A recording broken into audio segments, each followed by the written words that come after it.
In Defense of Nepo. You can find this on Substack, on Patreon, and at davidrovics.com/thisweek in both written and podcast forms. I've just learned from BBC NewsHour what a Nepo baby is. They say it's been a commonly discussed term on TikTok since last February. In the past few days, it's been all over the mainstream news sites. For those who missed it, Nepo is short for nepotism, and we're talking about the famous directors and actors and such whose parents are famous directors and actors and such. A piece in The Guardian says Gen Z is now discovering that TV and film is not a meritocratic industry. Whether or not this is generally a new discovery for most of Gen Z or anyone else, it's slightly refreshing to read about all the rich and famous stars who are the children of rich and famous stars. I've been talking about this phenomenon for a while now, but in the past couple years, the general narrative has had more to do with race reductionism rather than nepotism. Endless stories in the liberal press lamenting the overwhelming whiteness of the rich and famous actors and directors.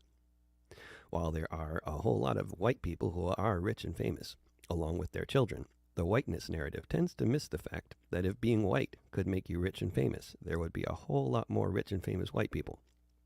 Instead, the overwhelming majority of white people are neither rich nor famous, like every other racialized grouping of humanity. The nepotism narrative gets us far, far closer to reality. Most of these folks may be white, but the fact of being rich and famous is the main determining factor here in whether their kids follow in those footsteps. It has been observed by many astute people that there is much less social mobility in the United States than there is in Europe overall. There are reasons for this, which have little to do with race and everything to do with support for the arts and other professions by governments, and access to things like free or inexpensive higher education by a much bigger percentage of the population. While the notion of European levels of support for the arts and other professions is a wonderful idea, the Nepo baby narrative, that a rich and famous actor or director being the child of a rich and famous actor or director, is evidence that Hollywood is not a meritocracy, has limitations. While it's no doubt the case that being a famous actor or director tends to require much more than mere talent, if we look at the arts more generally, along with so many other professions, I don't know if anyone has the exact percentages, but over many decades of being in certain circles, namely artistic and academic ones, my observation has been that a disproportionately large number of the best musicians, actors, visual artists, as well as intellectuals, are the children of parents with similar professions or passions. People don't talk about this as nepotism generally, because we're not talking about either wealth or connections here. If, for example, you made a career out of touring and playing in small venues for a few dozen people each time, and then your kid ends up doing the same kind of thing, this is inevitably because your kid has managed to develop their own audience.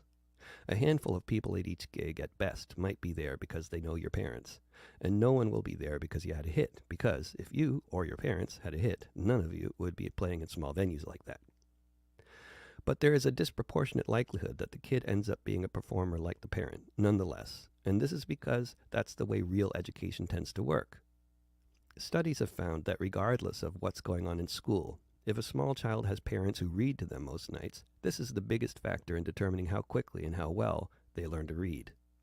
It's not a popular notion in conventional schools still today, but researchers like John Holt and many others long ago demonstrated how children tend to learn through modeling behavior of adults, through example, rather than by being taught. Even without wealth, fame, or Hollywood connections, just surviving as an artist in the modern world, perhaps particularly in the U.S., is a very tricky thing to pull off. From my personal experience as the child of a composer and a pianist, it would be impossible to list all the advantages I had from just growing up in their household, listening to them practice music, watching my father get into the headspace for writing music, and perhaps especially seeing and being involved with some of the logistics involved with trying to promote concerts and workshops, helping my dad maintain his mailing list, putting postage stamps on envelopes, learning about how you're unlikely to get more than 5% of the people you send stuff to coming to your events, learning that this is totally normal. Since being raised by musicians and becoming a professional musician myself, I've met so many more musicians, not just contemporaries of my parents, but my own contemporaries. I didn't set out with the expectation that other musicians I'd meet would also be the children of musicians, but my informal observation over time has been that while this phenomenon is by no means universal, it is disproportionately the case that the best musicians I meet were raised by musicians, or by artists of some other variety.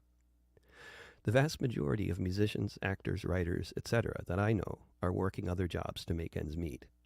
The vast majority of artists I know who are surviving solely from their artistic endeavors are just barely managing to do so.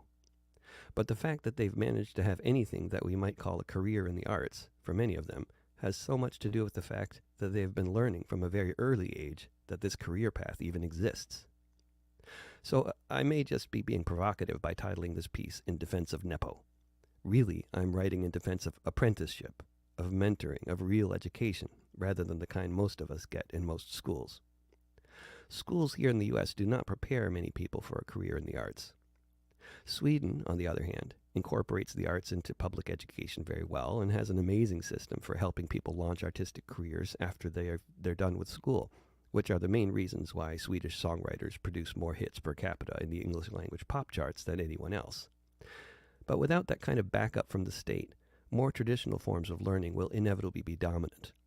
This will be true for artists who were born into wealth and fame, and those who weren't.